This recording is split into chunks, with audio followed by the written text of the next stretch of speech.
नमस्कार, स्वागत है आपका हमारे खास कार्यक्रम में। मैं हूं वेंकटेश कोरी। भारतीय जनता पार्टी अब आने वाले सभी चुनाव युवाओं को ध्यान में रखते हुए लड़ने जा रही है। हाल ही में राष्ट्रीय अध्यक्ष के जबलपुर प्रवास से यह बात साफ तौर पर सामने आ गई है कि भारतीय जनता पार्टी युवाओं पर सबसे ज़्यादा फोकस करके आने वाले चुनाव की तैयारी कर रही है। किस प्रकार की रणनीति होगी युवाओं के साथ भाजपा की, इस तरह के तमाम मसलों पर आज हम बात करने जा रहे हैं भारतीय जनता पार्टी युवा मोर्चा के पूर्व प्रदेश अध्यक्ष और भारतीय रेलवे के पब्लिक एमिनिटीज़ कमेटी के मेंबर अभिलाष पांडे से। अभिलाष जी, बहुत स्वागत है आपका हमारे खास कार्यक्रम में। बहुत धन्यवाद आपका। अभिलाष जी, जानना चाहेंगे युवाओं पर फोकस और यूथ कनेक्ट के जरिए चुनावी नैया पार लगाने की कोशिश कह सकते हैं। देखिए, भारतीय जनता पार्टी एक ऐसा ऑर्गेनाइजेशन है जो सर्वस्पर्शी और सर्वव्यापी दृष्टिकोण से काम करता है। भारतीय जनता पार्टी में हर जाति वर्ग और समाज के लोग काम करते हैं। उसी प्रकार से हर उम्र के लोग भी भारतीय जनता पार्टी में काम करते हैं। बड़ी संख्या में नौजवान आज देश के प्रधानमंत्री आदरणीय नरेंद्र मोदी जी, क्योंकि इसलिए कि कथनी और करनी में राजनीतिक दल में समानता होनी चाहिए और ये काम किसी ने कर दिखाया है तो भारतीय जनता पार्टी ने कर दिखाया है। हमने ये बात आपको कही कि हम आपकी तकदीर और तस्वीर बदल देंगे। आज पूरे विश्व के परिदृश्य में भारत का मान बढ़ाने का काम देश के प्रधानमंत्री ने किया है। इसीलिए बड़ी संख्या में नौजवान भारतीय जनता पार्टी के साथ जुड़ रहे हैं। जहाँ तक यूथ कनेक्ट की आप बात कर रहे हैं, यूथ कनेक्ट के माध्यम से आदरणीय राष्ट्रीय अध्यक्ष JP नड्डा जी का जबलपुर आगमन हुआ है, जिसमें बड़ी संख्या में नौजवानों को भारतीय जनता युवा मोर्चे ने यूथ कनेक्ट के माध्यम से, विभिन्न कार्यक्रमों के माध्यम से यूथ को भारतीय जनता पार्टी की हमारी विचारधारा के साथ और देश की प्रधानमंत्री और मुख्यमंत्री जी की विकास गाथा के साथ जोड़ने का प्रयास किया और बड़ी संख्या में नौजवान जुड़ भी रहे हैं। नौजवान जुड़ तो रहे हैं अभिलाष जी, लेकिन मौक़ों की बात करें तो परिवारवाद की बात कहीं ना कहीं से आती है। वो उस ज़मीनी कार्यकर्ता को मौका नहीं दिया जाता जो वाकई में ज़मीनी स्तर पर पार्टी को मजबूती देने के लिए काम करता आ रहा है। नहीं, आप कैसे कह सकते हैं कि ज़मीनी कार्यकर्ताओं को मौका नहीं दिया जा सकता। हम सब लोग, खुद मैं एक शिक्षक का बेटा, मेरे माता पिता दोनों शिक्षक रहे। मेरे ख़ानदान में आज तक कोई राजनीतिक जीवन में कभी नहीं रहा है, लेकिन भारतीय जनता पार्टी एक ऐसी पार्टी है जिसमें अपने कार्यकर्ता के बारे में उसको परख होती है। मुझे युवा मोर्चे का प्रदेश का उपाध्यक्ष बनाया, फिर महामंत्री बनाया, फिर प्रदेश का अध्यक्ष बनाया और उसके बाद रेलवे बोर्ड का मेंबर बनाया। ऐसे ही कई ऐसे बहुत बड़े बड़े उदाहरण हैं। मध्य प्रदेश का मुख्यमंत्री एक किसान का बेटा है, देश का प्रधानमंत्री एक चाय बेचने वाले का बेटा है। आप कैसे कह सकते हैं कि भारतीय जनता पार्टी परिवारवाद से लिप्त है? परिवारवाद से लिप्त होने वाली पार्टी का नाम है कांग्रेस। आप देखिए कि कांग्रेस पार्टी में उनका राष्ट्रीय अध्यक्ष कौन होगा, ये सबको तय है। वो हटेगा तो दूसरा कौन होगा, ये सबको पता है। तो परिवारवाद की पार्टी कांग्रेस है और काम के आधार पर अपने कार्यकर्ताओं का चिन्हित करने वाली और उनको बढ़ाने वाली पार्टी यदि कोई है तो सिर्फ और सिर्फ इस देश में भारतीय जनता पार्टी है। जबलपुर संस्कारधानी की एक बेटी जो पार्षद रहती है और उसको राज्यसभा का सदस्य बनाया जाता है, सुमित्रा वाल्मीकि, एक सबसे बड़ा उदाहरण इस संस्कारधानी के लिए है कि वाल्मीकि समाज की, हमारी अनुसूचित जाति की एक बेटी आज वो राज्यसभा पहुंचती है, जिसने कभी सपने में भी नहीं सोचा होगा। ये सिर्फ और सिर्फ भारतीय जनता पार्टी ही कर सकती है। हाल ही में राष्ट्रीय अध्यक्ष का जबलपुर प्रवास हुआ, काफ़ी बड़ी तादाद में बड़े पार्टी के आला नेता भी जबलपुर पहुंचे। कितनी उम्मीद है यूथ जो है बीजेपी से कनेक्ट होगा? देखिए वेंकटेश जी, भारतीय जनता पार्टी एक ऐसा ऑर्गेनाइजेशन है जो 7x24 वर्क करने वाला ऑर्गेनाइजेशन है। हम 365 दिन संगठनात्मक विस्तार के लिए काम करते हैं। हमारी जो योजनाएं होती हैं, आदरणीय प्रदेश अध्यक्ष विष्णुदत्त शर्मा जी, मुख्यमंत्री शिवराज सिंह चौहान जी और हमारे प्रदेश के संगठन महामंत्री आदरणीय हेतानंद जी ने एक इतनी अच्छी बूथ के विस्तारक की योजना लेकर आए, जिसमें हर बूथ के अंदर हमने बड़ी संख्या में लोगों को, कार्यकर्ताओं को उनका फिजिकल वेरिफिकेशन करते करते उनका डिजिटलाइजेशन करने का भी काम किया। ये अन्य राजनीतिक दलों को इस बात की सीख लेनी चाहिए।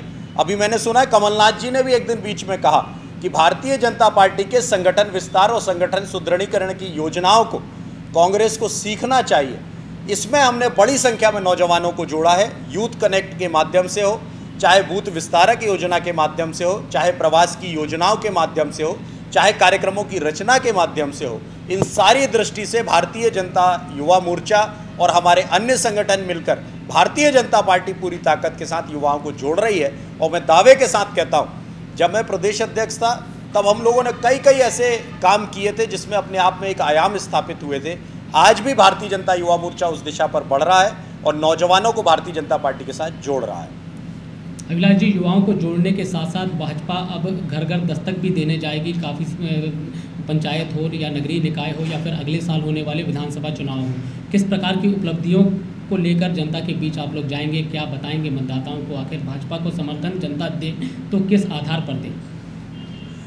देखिए वेंकटेश जी, मध्य प्रदेश में भारतीय जनता पार्टी ने यह तय किया कि हम बूथ विस्तारक योजना के माध्यम से लोगों को जोड़ने का और बूथ की संरचना बनाने का काम करेंगे। प्रदेश अध्यक्ष ने कार्यक्रम के समापन के बाद पूरी घोषणा की कि हमने इतने बूथों तक पहुंचने का काम किया। कांग्रेस उसी जगह पर घर दस्तक देना या घर वापसी, पता नहीं कौन सा आंदोलन, एक कार्यक्रम प्रारंभ किया, वो कार्यक्रम प्रारंभ होकर कहाँ गुम गया इस बात की पता ही नहीं। इसलिए कुल मिलाकर कॉपी जरूर हम कर सकते हैं, लेकिन उस कॉपी में परिणाम तक पहुंचने का काम कांग्रेस नहीं कर सकती। और जहां तक बात है कि आने वाले समय में जो चुनाव है, नगरीय निकाय चुनाव है, 27% आरक्षण के लेकर जो सारी विषय चले, और जिस तरह से भारतीय जनता पार्टी की सरकार ने ये कहा था कि हम ओबीसी को लेकर और उनके साथ मिलकर चुनाव लड़ने वाले हैं, आने वाले नगरीय निकाय चुनाव में कांग्रेस ने जो झूठे वादे किए थे, जो 4,000 रुपये बेरोजगारी का मुद्दा था, अभी जिला पंचायत के चुनावों में आप देखिएगा, हालांकि वो चुनाव किसी सिंबल पे नहीं है, लेकिन जो भी कांग्रेस से समर्थित लोग रहेंगे या कांग्रेस से जुड़े हुए लोग रहेंगे, लोग 2 लाख रुपए किसान कर्ज माफ़ी की बात करेंगे। इसीलिए जहां तक बात है कि नगरीय निकाय चुनाव की बहुत अच्छी planning, advance planning in detail के साथ भारतीय जनता पार्टी काम कर रही है। और मैं आपको विश्वास दिलाता हूं कि हम वार्ड के अंदर बहुत अच्छे प्रत्याशी उतारेंगे और साथ ही नगर निगम में जीतकर भारतीय जनता पार्टी आएगी। ये मैं आपको दावे के साथ कहता हूँ, ये विश्वास के साथ आपको कहता हूँ। अभिलाष जी, भारतीय जनता युवा मोर्चा के पूर्व में प्रदेश अध्यक्ष रहे हैं, महामंत्री और उपाध्यक्ष जैसी बड़ी जिम्मेदारियां आपने निभाई है।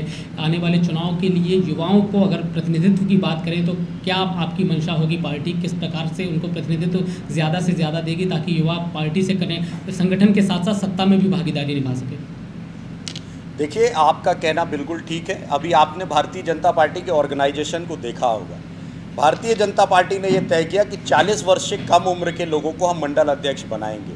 नए नौजवानों को भारतीय जनता पार्टी आगामी समय में अपनी नई जिम्मेदारियों के साथ जोड़ते भी जा रही है। इसी तरह से चुनावी राजनीति में भी मैं दावे के साथ कहता हूं कि जो भी योग्य होगा और जो भी जीतने की कसौटी पर खरा उतरेगा, हमारा वरिष्ठ नेतृत्व है, चाहे वो जबलपुर महानगर के हमारे वरिष्ठ नेतृत्व करता हो, चाहे हमारे सांसद हों, हमारे विधायक हों, आप सारे लोग मिलकर पार्टी का संगठन हो और इसी तरह से प्रदेश का नेतृत्व हो, चाहे मुख्यमंत्री जी हों, प्रदेश अध्यक्ष जी हों, संगठन महामंत्री जी हों या अन्य वरिष्ठ नेता मिलकर जो जीत की कसौटी पर खरा उतरने वाला हमारा कार्यकर्ता होगा, निश्चित तौर पर उसको भारतीय जनता पार्टी प्रत्याशी बनाएगी। और मैं विश्वास के साथ कहता हूँ कि भारतीय जनता पार्टी युवाओं को आगे लाने के लिए हर संभव प्रयास करती रही है और आगामी समय में भी युवाओं को भारतीय जनता पार्टी आगे बढ़ाने का काम करेगी।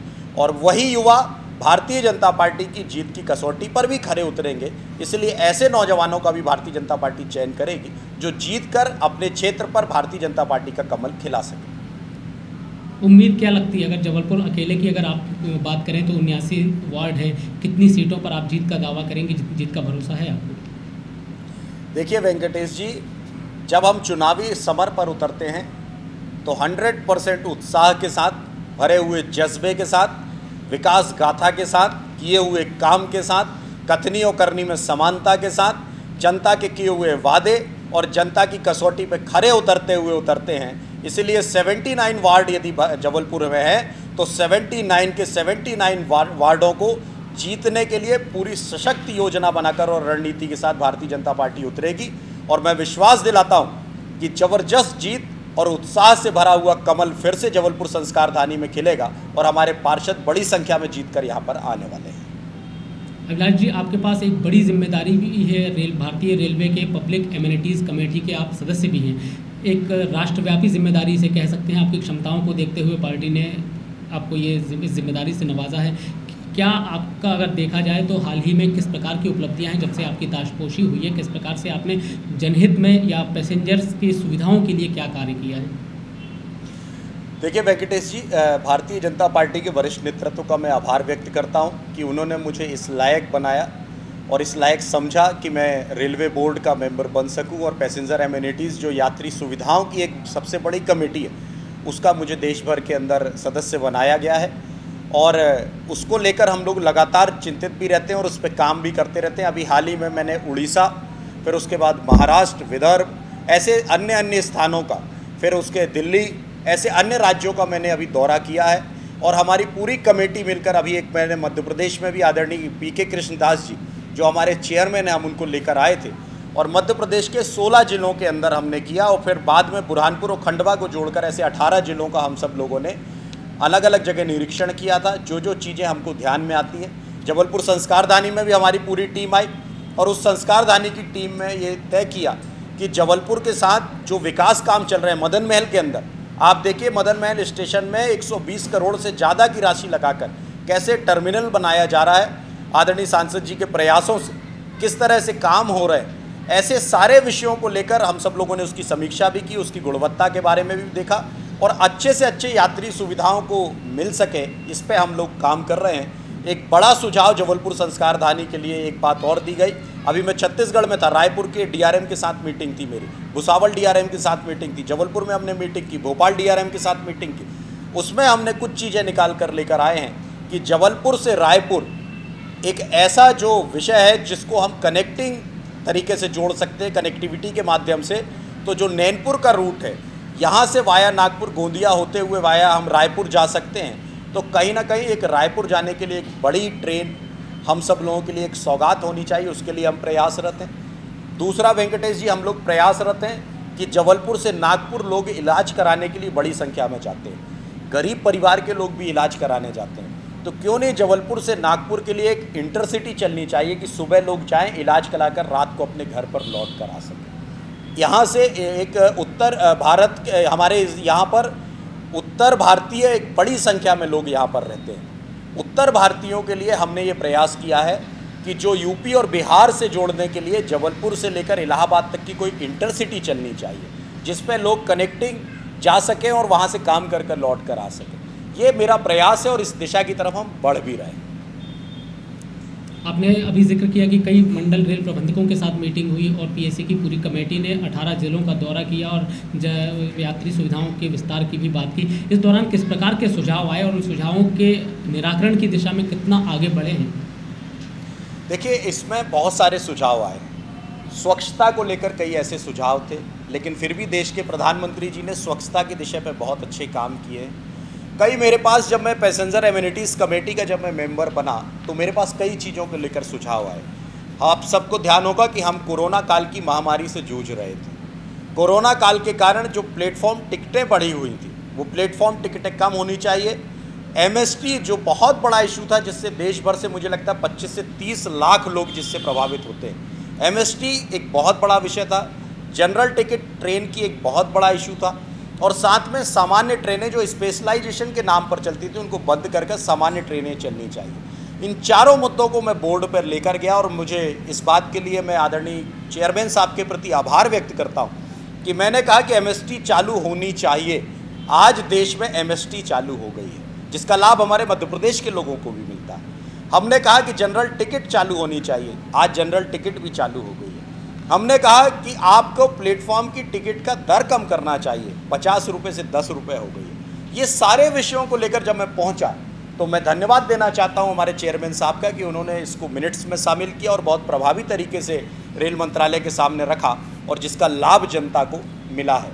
इसके साथ ही जब हम लोग प्रवास पर निकले वेंकटेश जी, तो कई जगह हमने देखा कि लोगों ने ये कहा कि वृद्धों को चढ़ने के लिए जो प्लेटफॉर्म पे जो जिस तरह के जो ब्रिजेस होते हैं जिसको FOB बोलते हैं, फुट ओवर ब्रिज, उसके अंतर्गत यदि फुट ओवर ब्रिज में चढ़ने के लिए व्यवस्था है सीढ़ियों की, तो बुज़ुर्गों के लिए उस पर रैंप भी होना चाहिए, एस्केलेटर्स होने चाहिए, लिफ्ट की व्यवस्था होनी चाहिए, ट्रेनों के स्टॉपेज के मुद्दे थे, ऐसे सारे विषयों को लेकर कई सुझाव महत्वपूर्ण आए थे और उस दिशा पर हम बढ़े हैं और हमने अपने मिनट्स में शामिल करके उसको दिल्ली भेजा है।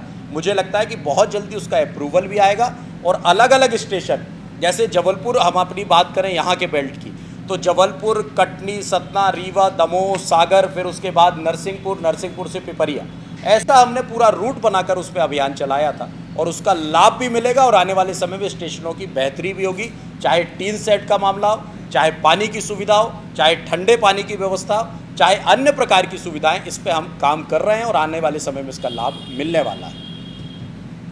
ये थे भारतीय जनता युवा मोर्चा के पूर्व प्रदेश अध्यक्ष और भारतीय रेलवे की पीएसी के सदस्य डॉक्टर अभिलाष पांडे, जिन्होंने बताया कि किस प्रकार से भारतीय जनता पार्टी युवाओं को जोड़कर आगे बढ़ने का काम कर रही है। साथ ही पीएसी सदस्य के नाते उन्होंने अपने कार्यों का भी ब्यौरा दिया। खबरों का सिलसिला चलता रहेगा, आप बने रहिए हमारे साथ।